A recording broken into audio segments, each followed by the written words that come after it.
우리와 똑같은 성정을 가졌기에 우리가 염려하는 것들을 인해서 똑같이 염려하고 근심하며 두려워했던, 그리고 사람들을 두려워했던 이 베드로를 비롯한 제자들이 달라진 그 결정적인 이유는 우리가 읽은 이 본문에 나오는 것처럼 오순절에 임한 성령으로 그들이 충만했기 때문이다라고 지난주에 말씀드렸습니다. 성령으로 충만해진 결과 그들은 복음에 대한 선명한 이해가 생겼고, 변호인이 아니라 증인으로서의 권위와 권세를 가지고 이 복음을 증거하게 되었습니다. 뿐만 아니라 그들은 기쁨으로 충만하게 되었다라고 말씀드렸죠. 그들이 염려했던 문제들이 해결되었기 때문이 아니었습니다. 오히려 성령 충만으로 인해서 우리가 2장부터 이전에 없었던 그런 핍박을 받게 되는 일들이 시작이 되는 거죠. 그래서 오히려 성령 충만으로 인해서 핍박을 받게 되는 상황에 처하게 되었지만, 그들은 오히려 주님을 인해서 핍박받는 것을 영광스럽게 생각하기까지 했다라고 말씀드렸습니다. 성령으로 충만하면 교회가 세상을 유익하게 하고 세상에 또 주변 사람들한테 선한 영향력을 끼치게 되고, 잠든 교회를 깨우는 일들을 하게 되고, 또 진정한 회심의 역사가 나타나게 된다라고 이렇게 말씀드렸습니다. 그러면서 우리가 또 기억해야 될 것은 이 오순절에 성령의 충만함을 입었던 이 사도와 제자들은 이미 회심한 그리스도인들이었다, 구원받은 그리스도인들이었다라고 말씀드렸습니다. 즉 성령 충만은 구원받은 이후에 우리가 추가적으로 우리가 경험할 수 있는, 체험할 수 있는 그 어떤 것이라고 말씀드렸죠. 그러면서 저는 두 가지 질문을 던졌습니다. 여러분들이 성령의 충만함을 정말 원하는가? 왜 성령의 충만함을 당연히 원하지요? 라고 말할 수 있지만 그렇지 않다라는 겁니다. 우리들의 현실이. 왜 이런 질문을, 성령 충만을 받기를 원하느냐고 왜 이런 질문을 하는가? 우리 중에는 주일에만 기독교 신앙에 대해서 생각하는 사람들이 있기 때문에 그렇습니다. 그런 사람들은 절대로 성령의 충만함을 원치 않습니다. 또 기독교 신앙이 자신의 안락한 삶을 지지하고 보장해줘야 한다라고 그런 생각을 가지고 있는 사람도 역시 성령의 충만함을 원치 않습니다. 또 기독교 신앙에서 재미를 추구하는 사람, 또 기독교 신앙을 그저 문화적인 관점에서 생각하는 사람은 성령의 충만함을 원치 않고, 또한 영적으로 자만한 사람도 이것을 원치 않는다라고 말씀드렸습니다. 그렇기 때문에 정말 우리가 성령의 충만함을 원하는가 라고 하는 것을 이렇게 정직하게 들여다볼 필요가 있죠. 또 자신이 성령의 충만함이 절대적으로 필요하다라는 것을 인식하는 것도 성령의 충만함을 받기 위해서 우리가 필요하다라고 이렇게 말씀드렸습니다. 그래서 그렇게 성령의 충만함을 그래도 원한다, 나는 정말 성령의 충만함이 절대적으로 필요하다라고 인식이 된다라면 성령의 충만함을 구하시라고 말씀드렸습니다. 자, 그러면서 이제 오늘은 실제적인 이 성령의 충만함을, 오늘까지만 제가 말씀을 이 주제를 다루려고 합니다. 이 성령의 충만함을 구할 때 그 구하는 과정 가운데서 우리가 겪게 되는 어떤 이 과정들이 있습니다. 그런 과정들, 그리고 실제적으로 성령의 충만함을 받기 위해서 우리가 어떻게 해야 되는가, 이런 내용을 중심으로 이렇게 말씀을 전하도록 하겠습니다. 그런데 이제 먼저 한 가지 분명히 해야 할 것이 있는데, 제가 지금 여기에서 말하는 성령의 충만함, 이거는 로이드 존스가 말하는 성령의 세례를 의미합니다.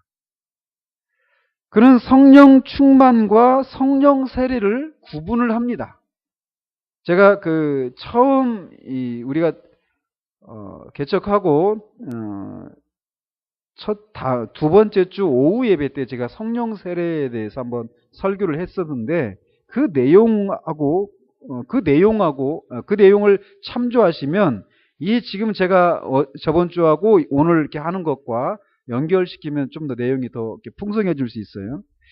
근데 어쨌건 이 로이 존스 목사님은 성령 충만과 성령 세례를 구분을 합니다. 근데 저는 오늘 우리가 읽은 이 본문에서 사용하고 있는 용어를 그대로 살리기 위해서 그냥 성령의 충만함이라고 그렇게 말을 하고 있는데, 지금 제가 하는 내용은 로이 존스가 말했던 성령의 세례라고 하는 것과 동일하다라는 것을 먼저 이렇게 유념을 하시고 이렇게 말씀을 들으시기를 바랍니다. 성령께서 하시는 일은 크게 두 가지로 구분할 수 있습니다. 하나는 뭐냐? 일반적인 사역이에요. 또 하나는 일반적이지 않은 특별한 사역으로 이렇게 구분할 수가 있습니다. 성령의 일반적인 사역은 무엇이냐면 죄인들을 거듭나게 하는 거예요. 그리고 그렇게 거듭난 사람을 점차 그리스도를 닮은 사람으로 빚어가시는 성화의 과정, 이것이 바로 성령의 일반적인 사역이다라고 말할 수 있습니다. 죄인들을 거듭나게 하시고 거듭난 영혼을 거룩하게 빚어가시는, 그리스도를 닮은 사람으로, 거룩한 사람으로 빚어가시는 그런 일을 가리켜서 성령의 일반적인 사역이다라고 말씀한다라는 거죠. 즉 성령의 일반적인 사역인 그래서 이 성화는 이 일반적인 사역 중에 하나인 성화의 과정 가운데서 이 거듭난 사람이 성령으로 충만하여 성령을 소멸하지 않고 성령께 자꾸 순종하여 가는 그런 과정을 통해서 성령을 맺는 과정, 이거를 일반적인 사역이다라고 말할 수 있다는 거예요.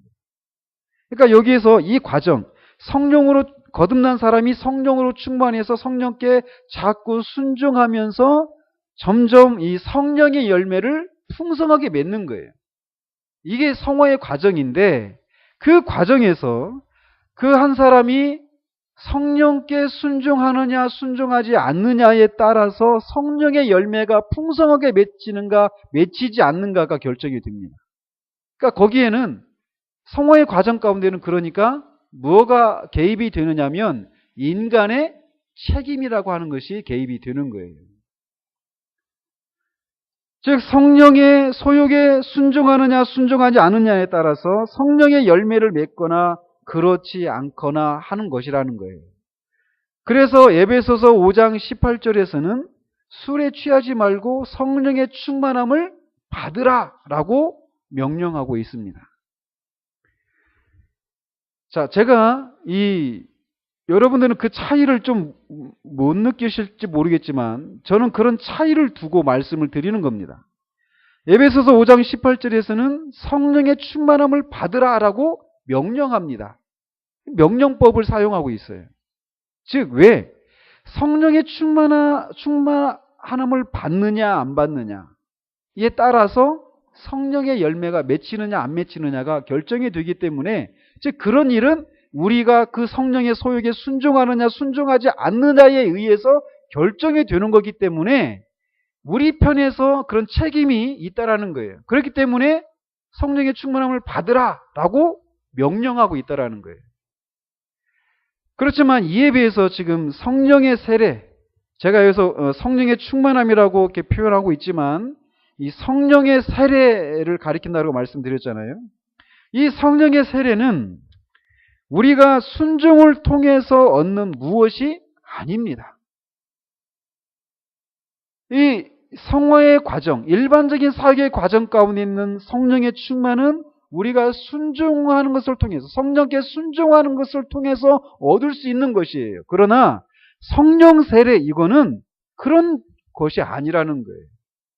즉 우리가 순종을 통해서 얻는 무엇이 아니라 그리스도께서 주권적으로 우리에게 주는 것이라는 거예요. 즉 전적으로 주님의 주권에 속하는 것이라는 거예요. 물론 우리는 성령의 세례를 받기 위해서 기도해야만 합니다. 그런 내용을 뒤에서 말씀드릴 거예요. 성령의 세례를 받기 위해서 기도해야 하지만 기도한다고 해서 그것을 반드시 받는 것은 아닐 수 있다라는 거예요. 이 차이를 아시겠습니까? 전적으로 주님의 주권적인 사역이라는 겁니다. 또 이 성령의 세례와 성령의 충만, 일반적인 사역에서의 그 성령의 충만이 다른 것이 또 어떤 측면이 있느냐면, 이 성령의 세례를 받았다고 해서 그 사람의 이 도덕적인 성품이, 즉 그 사람이 갑자기 즉각적이고 직접적으로 거룩한 사람이 되어버리는 이런 일이 일어나는 것은 아니라는 거예요. 즉 성령의 세례를 받아도 그들의 도덕적인 수준이 아주 저급한 상태로 남아 있을 수 있다는 거예요. 그 가장 좋은 신뢰가 바로 고린도 교회 교인들입니다. 그들은 성령의 세례를 분명히 받은 사람들이었어요. 그러나 그들의 삶을 한번 보십시오. 얼마나 정말 이 사람들이 정말 구원받은 사람인가 싶은 그런 내용들까지도 그들 안에 있습니다. 즉 성령의 세례를 받는 것과 그 사람이 도덕적으로 그런 아주 높은 수준의 도덕적인 성품이 그렇게 즉각적으로 변화되고 이런 것은 아니라는 거예요. 다만 성령의 세례를 받으면 우리가 거룩해지는 데 있어서 간접적으로 그런 것을 촉진할 수는 있습니다. 성령의 세례의 결과 임하는 하나님의 사랑으로 말미암아 우리는 이 말할 수 없는 기쁨과 평강과 이 증거의 능력을 우리가 경험하게 됩니다.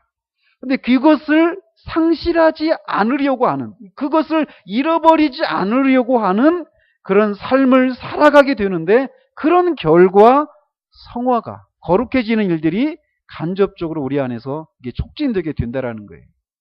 그러니까 성령 세례는 우리가 거룩한 사람이 되어져 가는 데 있어서 간접적으로 영향을 끼치는 것이지, 그것이 직접적으로 우리가 거룩한 사람이 즉각적으로 되어져 가는 것, 이것은 아니라는 것을 염두에 둬야 된다는 거죠.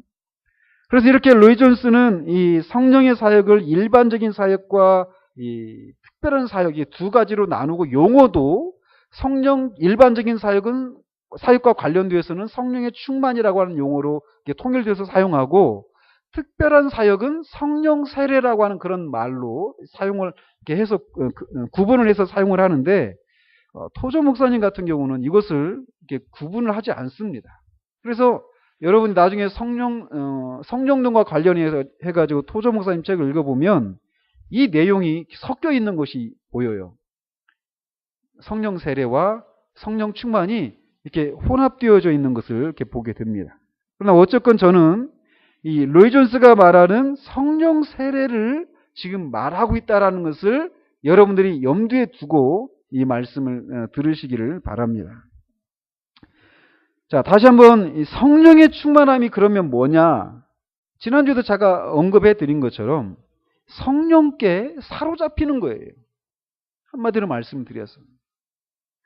여러분들이 신앙생활을 하다가 여러분들 주변에서 귀신 들린 사람을 본 적이 있습니까?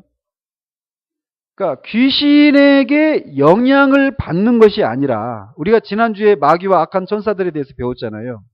우리가 귀신이 우리를 계속 공격하고 있습니다. 그래서 귀신의 그런 영향을 우리가 받을 수 있단 말이에요.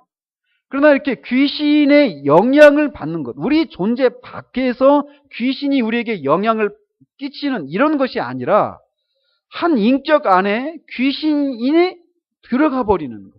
그래서 그 사람의 인격을 사로잡아 가지고 완전히 귀신 들린 거. 그런 사람을 보신 적 있습니까? 저도 한 몇 명을 이렇게 봤는데, 그 사람들이 이 귀신에게 영향을 받는 것과는 완전히 확연하게 차이가 납니다. 그죠? 그러니까 완전히 그 사람의 그 인격을 귀신이 완전히 사로잡아 버리는 거예요. 그래서 그 귀신에게 완전히 통제되어서 막 불결한 일을 행하고 막 정상적이지 않은 그런 삶을 살아가는 경우들을 쉽지는 않지만 이렇게 보게 되죠. 그죠? 근데 그런 것처럼 성령님도, 귀신과 같이 성령님도 영이시라는 거예요. 그리고 또 인격이시라는 거예요. 즉 성령의 충만함을 받는 것은 그렇게 인격이시고 영이신 성령님께 사로잡히는 것을 가리킨다라는 거예요. 단지 어떤 성령으로부터 어떤 감화를 받는 것을 말하는 것이 아니라 성령께 사로잡혀서 성령에게 우리의 삶의 주재권을 넘겨드리는 것이라는 거예요. 그래서 우리가 가진 시간과 물질과 재능과 심지어 우리의 인간에 대한 애정과 기호와 취미까지도 모두 그에게 넘겨드리는 것이 성령의 충만함을 받는 것이다. 성령께 사로잡히는 것이다라고 말할 수 있다라는 거죠. 그래서 이것이 바로 성령의 충만함인데 우리가 성령 충만을 받기를 원한다면 지난주에도 말씀드린 것처럼 먼저 간절히 이것을 원해야 한다라는 거예요. 성령님은 인격이시기 때문에 인격인 우리에게 강제적으로 우리를 사로잡는 일은 없습니다. 우리가 그것에 합의를 해야 돼요. 동의를 해야 돼요. 성령께서 그렇게 우리를 사로잡아 주시기를 동의를 해야 된단 말이에요. 그렇기 때문에 먼저 성령의 충만을 받기를 원한다라면 우리가 성령의 충만을 받기를 간절히 원해야 한다라는 거예요. 그러나 지난주에도 말씀드린 것처럼 성령의 충만을 받기를 원하지 않는 사람들이 있다라는 거죠.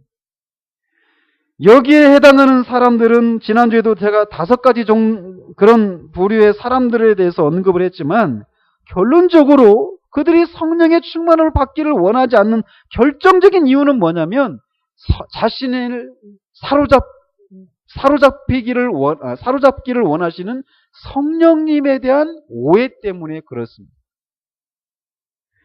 성령께 우리의 모든 것을 넘겨주는 그런 삶을 그래서 두려워해요. 아담의 타락한 본성을 갖고 태어난 우리는 우리 자신이 우리의 삶을 지배하기를 원합니다. 그런데 성령께 우리의 삶의 주재권을 넘겨드리고 그의 전적인 통제를 받게 될 때 우리는 우리의 삶을 우리 마음대로 조정하지 못하는, 지배하지 못하는, 그래서 우리가 무엇인가 잃어버리는, 삶의 그런 지배권을 잃어버릴 것에 대한 두려움에 사로잡히게 됩니다. 잃어버릴 것에 대한 두려움이 성령의 충만함을 받는 데 있어서 결정적인 장애로 작용을 합니다. 제가 80년대 5공화국 때 그런 일들이 많이 있었죠. 그 중에 하나가 뭐냐면 사회가 아주 민심이 아주 흉흉했는데 그 중에 한 가지가 인신매매가 아주 맞게 횡행을 했던 적이 있었습니다. 그거 기억나시죠? 그리고 뉴스에 보면은 그런 뉴스들이 많이 나왔었어요. 인신매매에 대한 그런 얘기들이. 저희가 그때 중학생 때였는데 제가 이렇게 되어버렸습니다. 근데 그 중학교 때인데 어느 날 고등학교 때였던 것 같습니다. 어느 날 저희 친구가 야간 자율학습을 끝나고 집에 가는데 이 집에 가는 길에 길거리에 1,000원짜리가 떨어져 있더랍니다. 근데 그 당시에 1,000원이 어느 정도였냐면 지금의 10,000원보다도 더 큰 돈이었을 거예요, 아마. 그죠? 그때 물가를 이렇게 생각해 보면 1,000원짜리가 하나 떨어져 있는데 이게 웬 횡재인가 싶어서 딱 집었습니다. 또 가는데 또 앞에 또 떨어져 있는 거예요. 그래가지고 1,000원짜리를 주었어요. 거기 또 있는 거예요. 그런 식으로 1,000원짜리가 계속 열 몇 장인가가, 지금 정확하지는 않지만 아무튼 열 몇 장인가가 몇 미터 간격으로 계속 떨어져 있었답니다. 가지고 완전히 횡재를 한 거죠. 그래가지고 그 돈을 막 줍고 막 가는데 그 1,000원짜리가 어떤 집 마당으로 이렇게 막 들어가 있는 거예요. 보니까 계속 돈이 막 떨어져 있는 거예요. 근데 그 친구가 막 길거리에서 돈을 막 줘가지고 막 줍고 가다가 그 돈이 그 집으로 들어가는 것을 보면서 집 안에 돈이 있는데 그 돈은 못 줍고 막 도망갔다고 그래요. 그걸 딱 보는 순간 방금까지 굉장히 횡재했다 이런 기분이 좋았는데 갑자기 그 당시 인신매매, 이게 막 그 사회적으로 아주 그 큰 이슈였거든요. 그러니까 이 집 주인이 자기를 이렇게 미끼를 던져놓고 집에 들어오면은 잡아다가 인신매매를 하려고 돈을 이렇게 흘려놨다, 이런 생각이 버뜩 들었다라는 거예요. 그래서 돈이 있는데 그건 놔두고 도망쳐 나왔다라고 다음날 학교 와서 얘기를 하더라고요. 신앙생활에 이런 부류의 사람들이 있다라는 거예요. 성령 충만함을 받으면 지난주에 말씀드린 것처럼 그런 일들이 있다라고, 나도 정말 그런 삶을 살고 싶다라고 얘기를 합니다. 소원을 합니다. 원한다고 합니다. 그런데 돈이 있는데 그거를 주우러 가면은 그 주인이 자기를 잡아가지고 내가 원하지 않게 인신매매로 팔아버릴지도 모른다라고 생각을 하는 것처럼, 성령님께 완전히 사로잡히게 되면은 내가 원하지 않는 그런 삶을 살지도 모른다라고 하는 그런 두려움이, 성령님에 대한 오해로 말미암은 두려움이 성령 충만함을 받지 못하게 되는 일들이, 그런 일들을 만들어내게 된다라는 거예요. 그렇기 때문에 어떤 사람들은 성령에 충만하게 되는 것을 두려워합니다. 거짓의 아비인 마귀가 하는 일은 우리들로 하여금 성령 하나님에 대해 오해를 하도록 하는 것입니다. 마치 한 달란트를 받은 종이 자신의 주인을 굳은 사람으로 알아서 심지 않은 데서 거두고 해치지 않은 데서 모으는 사람으로 오해를 하고 한 달란트를 땅에 묻어 놓았던 것처럼, 마귀는 우리로 하여금 성령님에 대해 오해하도록 하여서 우리로 하여금 성령의 충만함을 받는 것을 두려워하게 만든다라는 거예요.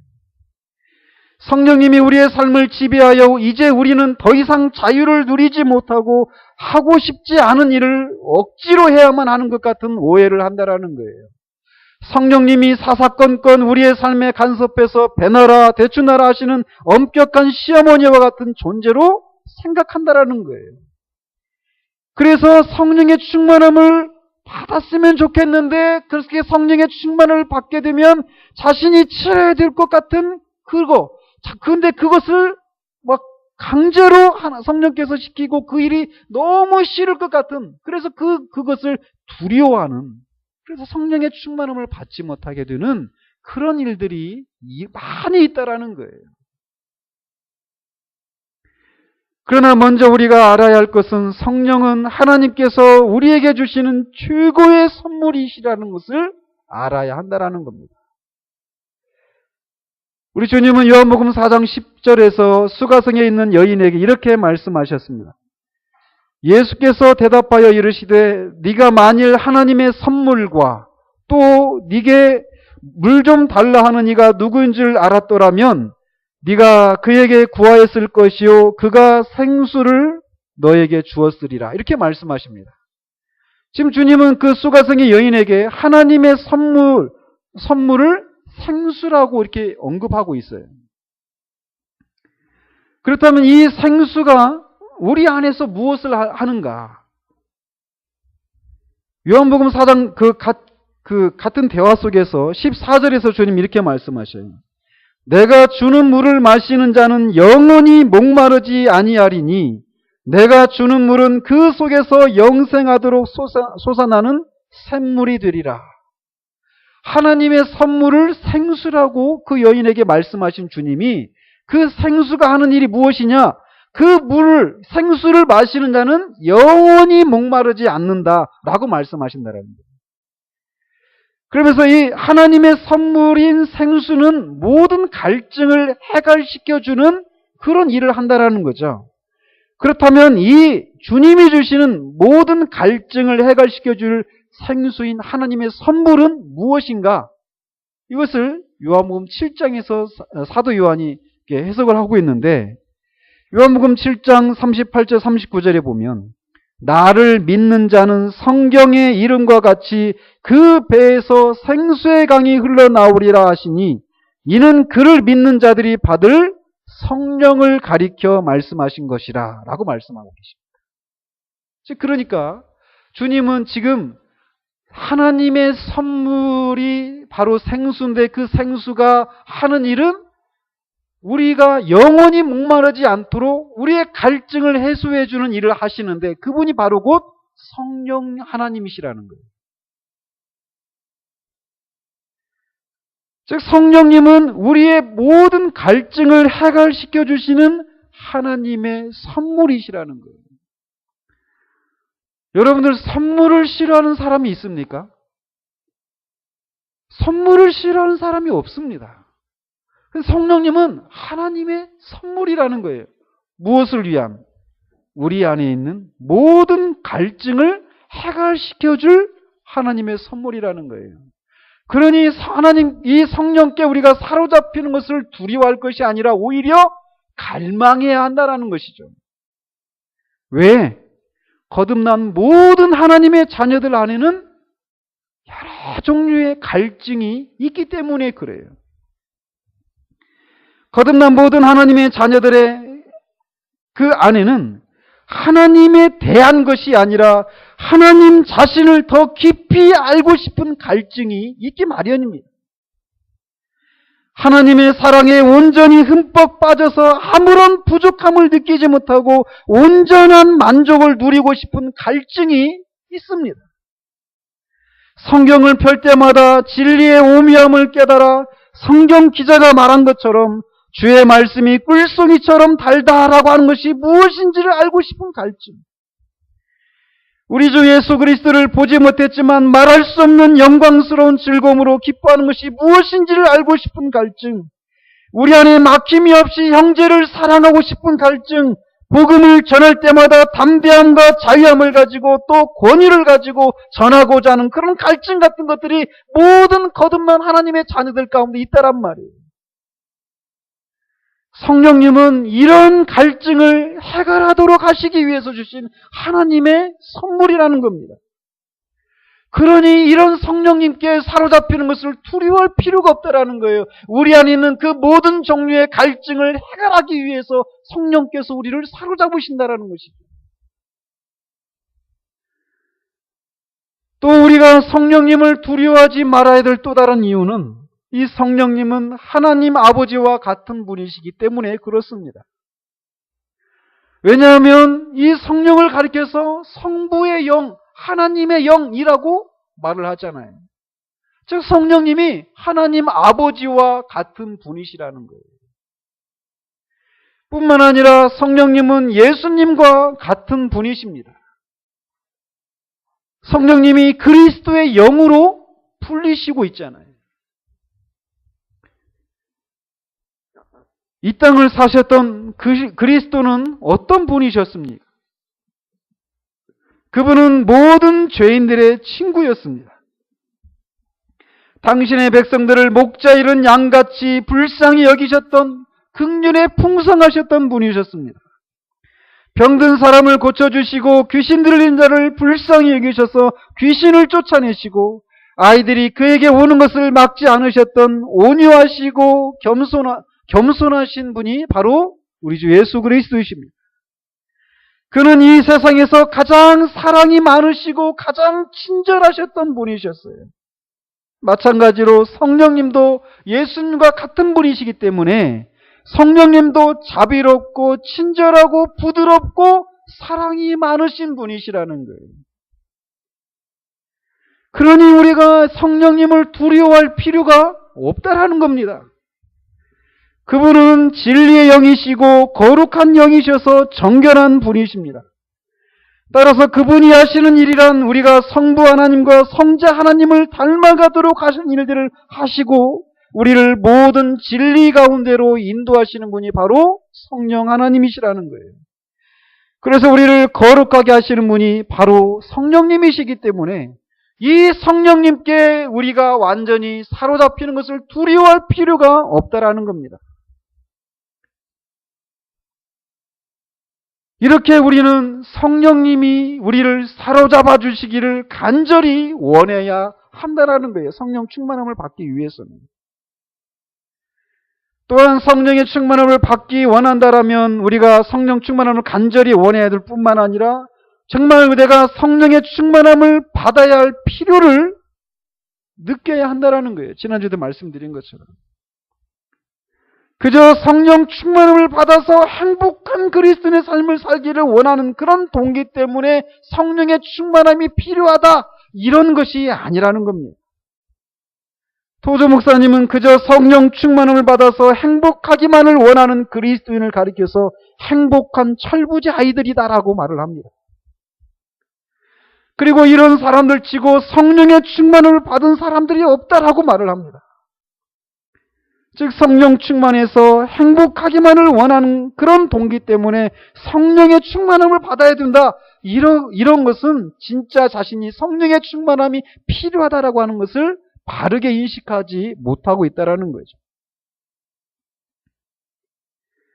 그렇기 때문에 여러분들은 정말 여러분이 성령의 충만함을 정말 필요로 하고 있는지를 정직하게 들여다봐야만 합니다.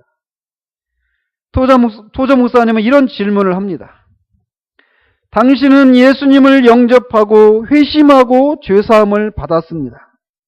더욱이 당신은 어디에선가 신약에 대한 강의도 들었을 것입니다.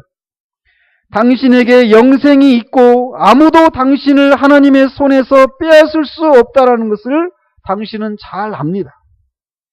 지금부터 천국에 갈 때까지 당신에게는 즐거운 시간이 기다리고 있습니다. 그런데 왜 당신은 굳이 성령 충만에 관심을 갖습니까? 라고 질문을 합니다. 저도 여러분에게 이런 질문을 하고 싶어요. 여러분들은 구원의 확신을 가진 분들도 계실 것입니다. 그래서 오늘 죽어도 천국에 갈 수 있다고 하는 그런 확신을 가지고 계신 분이 계실 거예요. 그리고 여러분에게 있는 그 영생을 그 누구도 뺏어갈 수가 없다는 것도 알고 계실 것입니다. 그런데 왜 성령 충만을 굳이 원하시는가라는 거예요. 그러면서 그런 질문을 던진 토저가 이렇게 또 답을 합니다. 당신이 천국에 간다라는 것을 확신할지라도 아마도 당신은 그때까지 제대로 신앙생활을 할 수 있다고 확신하지 못할 수도 있습니다. 당신이 회심했다 할지라도 이 세상을 살아가면서 끊임없이 몰려오는 낙심을 이겨내기 힘들었다라는 것을 당신도 잘 알 것입니다. 지금보다 더욱 성령으로 충만하지 않으면 성경 말씀에 순종하고 진리를 이해하고 신앙의 열매를 맺고 승리하며 사는 것이 어렵다는 것을 당신도 잘 알 것입니다. 이런 이유들 때문에 당신은 성령 충만을 받아야 하는 것입니다. 라고 말을 합니다.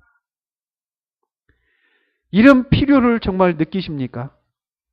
구원의 확신을 가지고 있지만 그럼에도 불구하고 정말 제대로 된 그리스도인의 삶을 살 수 없다라고 하는 것 때문에 고통스러운,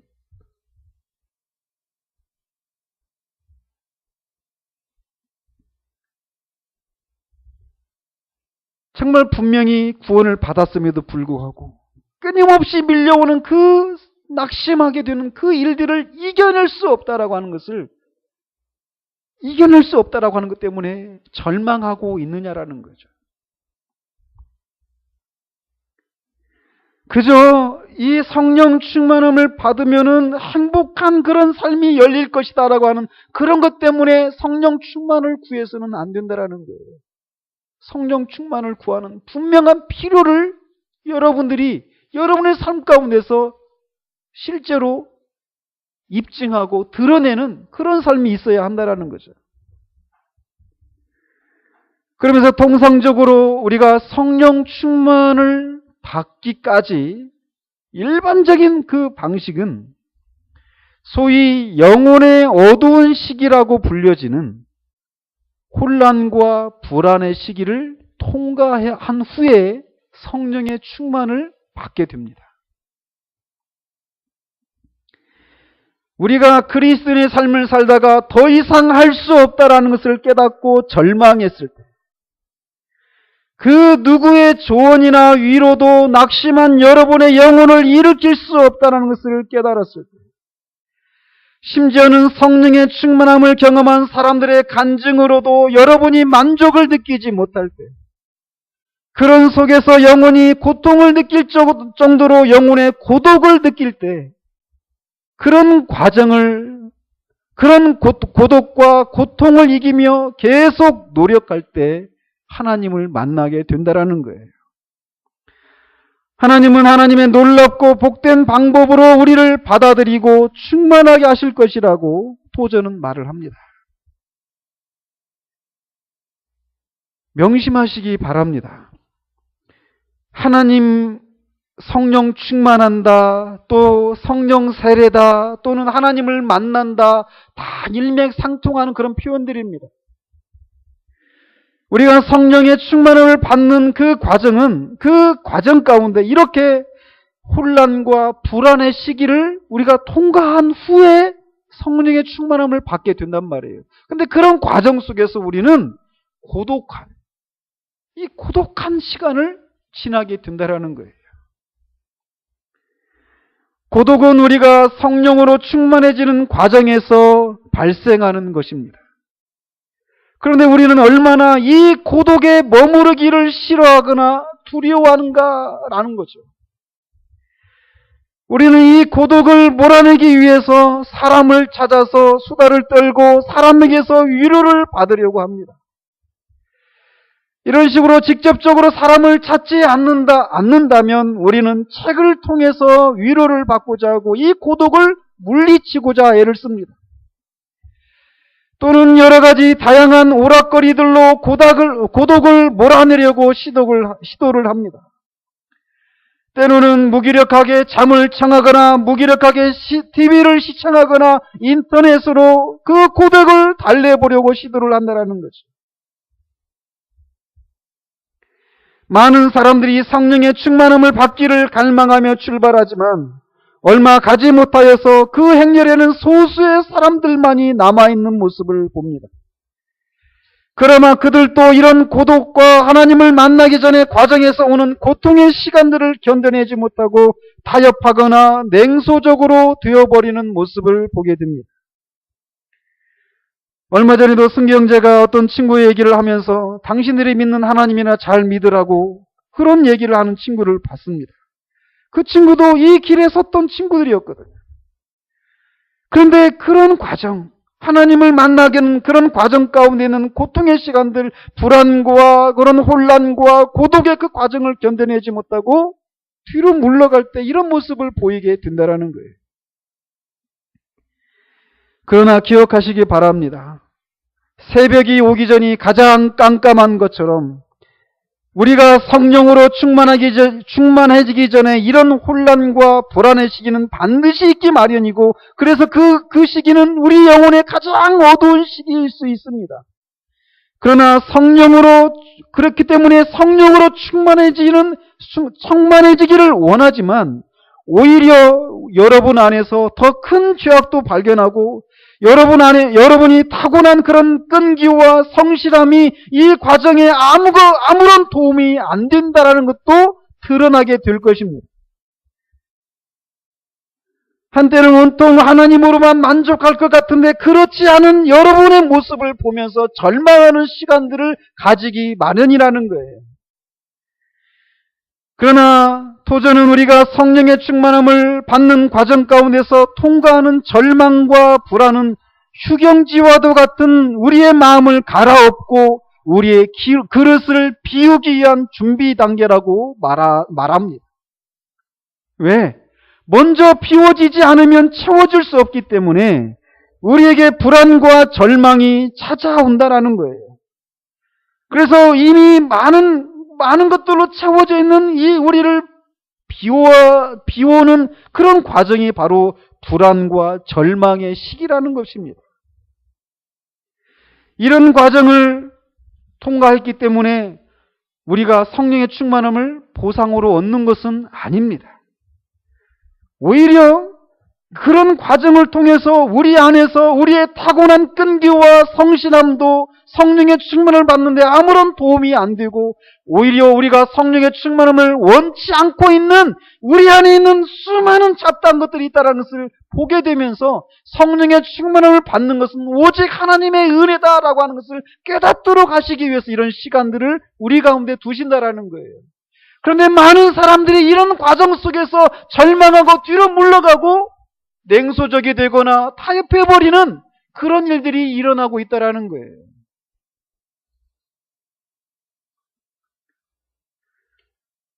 성령 충만함을 받기 위해서, 그렇기 때문에 이게 첫 번째 필요한 것은 우리의 그릇을 드려야 합니다. 도저는 이에 대해서 네 가지를 말을 하고 있습니다.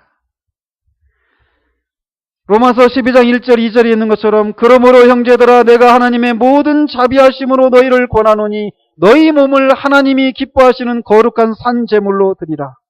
이는 너희가 드릴 영적 예배니라. 너희는 이 세대를 본받지 말고 오직 마음을 새롭게 함으로 변화를 받아 하나님의 선하시고 기뻐하시고 온전하신 뜻이 무엇인지 분별하도록 하라. 여기서 너희 몸을 드리라 라고 하는 말씀은 우리의 그릇을 드리라 라고 하는 그런 말로도 대체할 수 있습니다. 성령 충만함을 받기를 원한다라면 먼저 이렇게 우리의 그릇을 먼저 내밀어야 한다라는 거예요.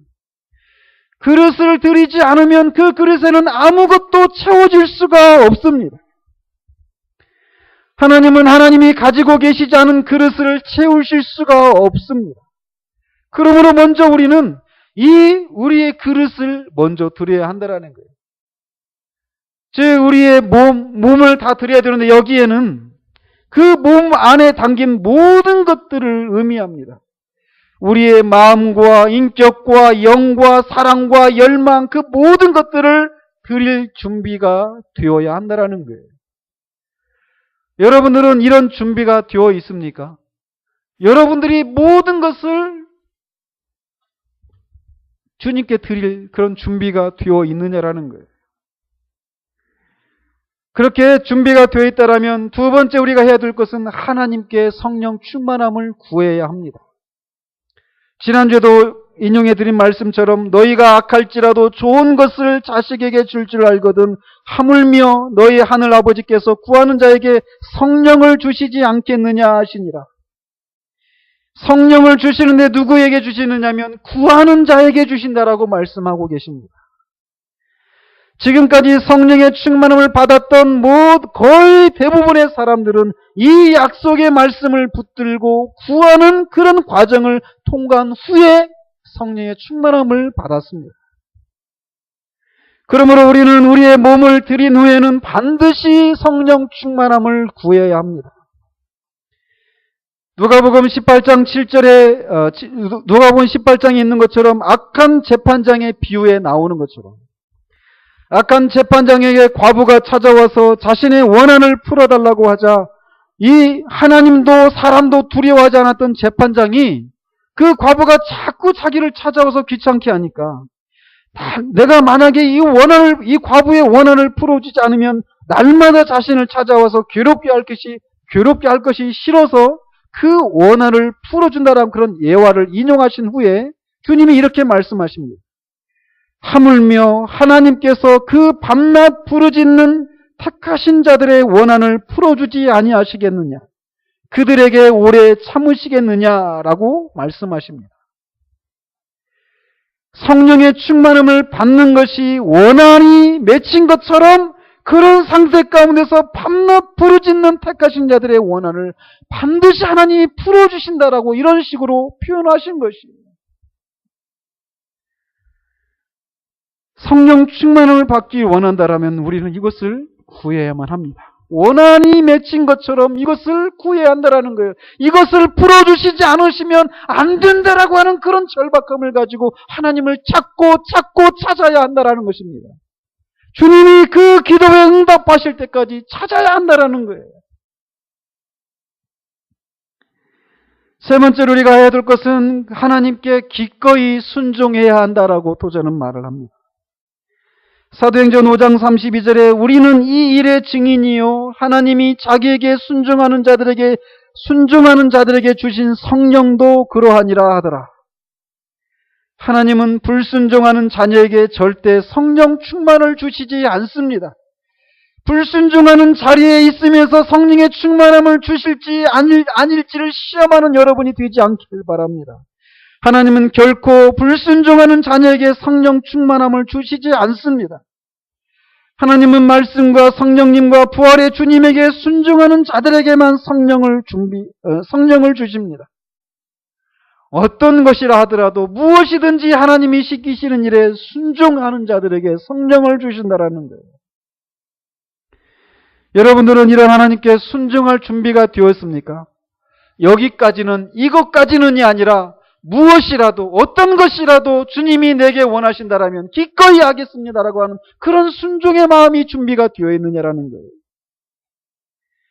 네 번째로 우리는 하나님을 믿어야 합니다. 하나님이 약속하신 것을 믿어야 한다라는 거예요. 아니, 약속하신 하나님을 믿어야 합니다.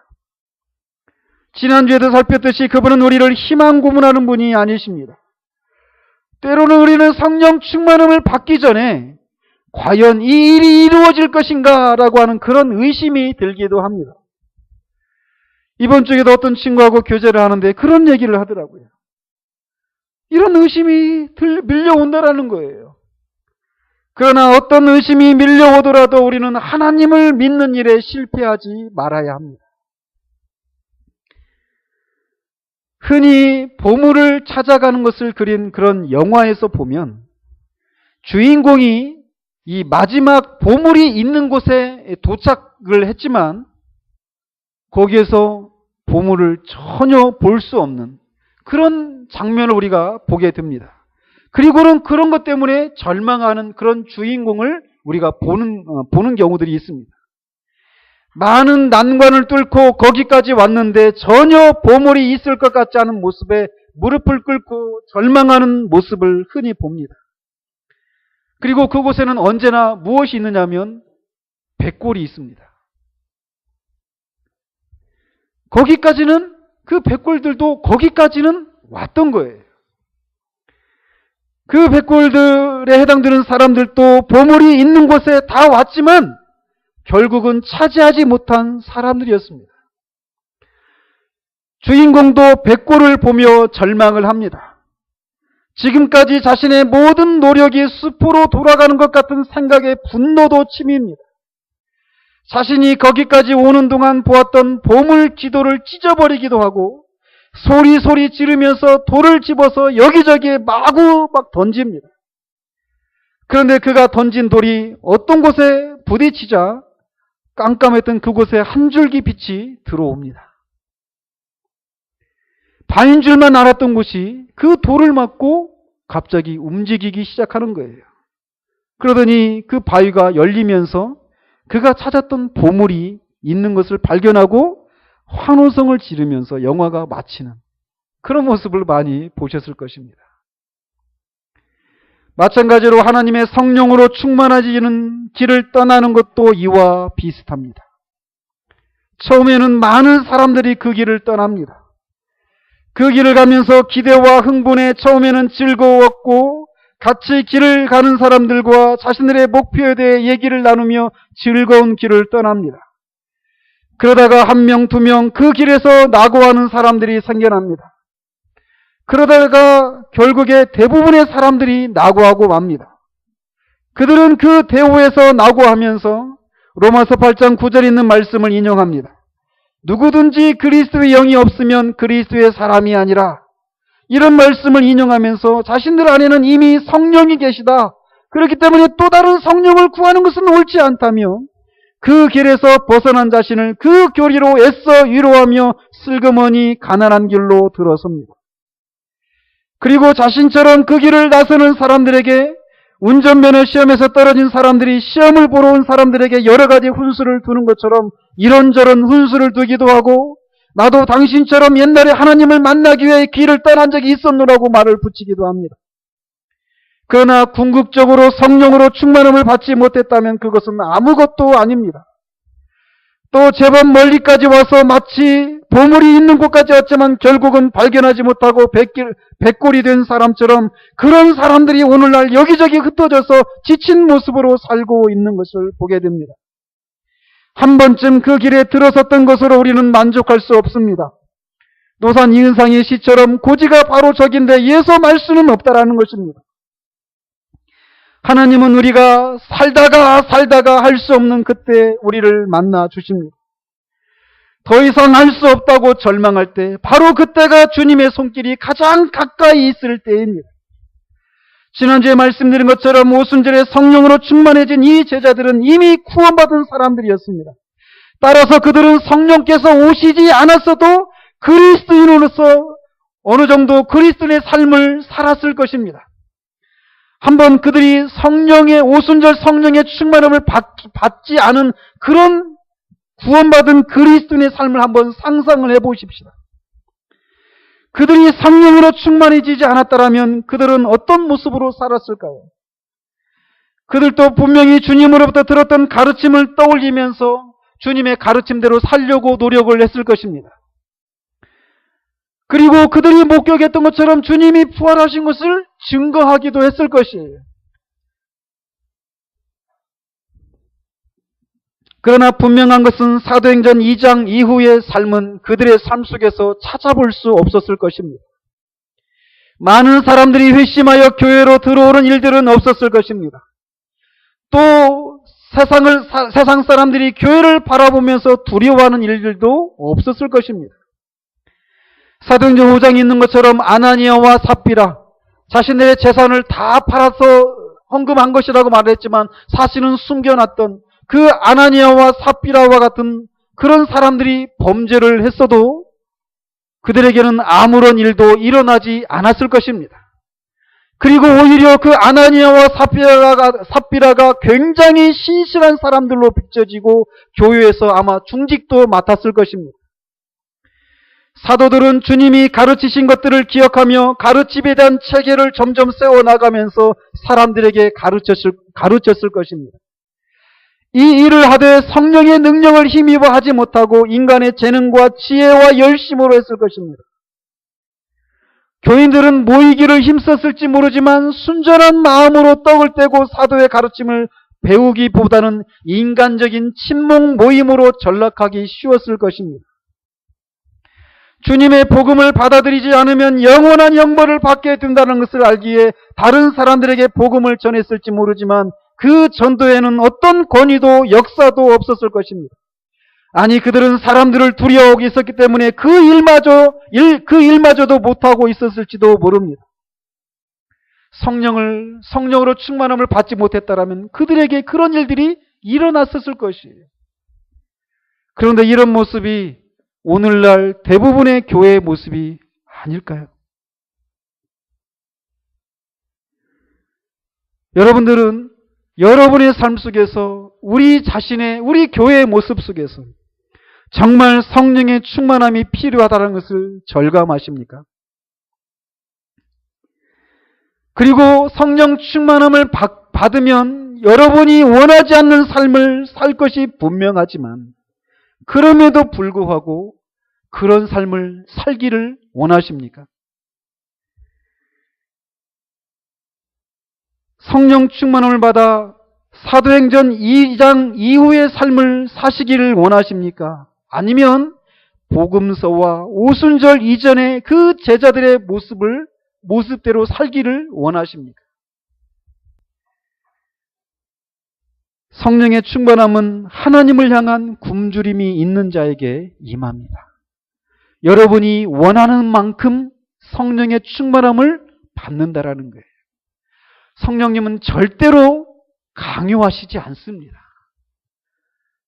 정말 저와 여러분이 우리 교회가 정말 이 성령의 충만함을 입어서 제대로 된 교회, 제대로 된 그리스도인의 삶을 살아가는 일들이 있기를 우리 주님의 이름으로 축원드립니다.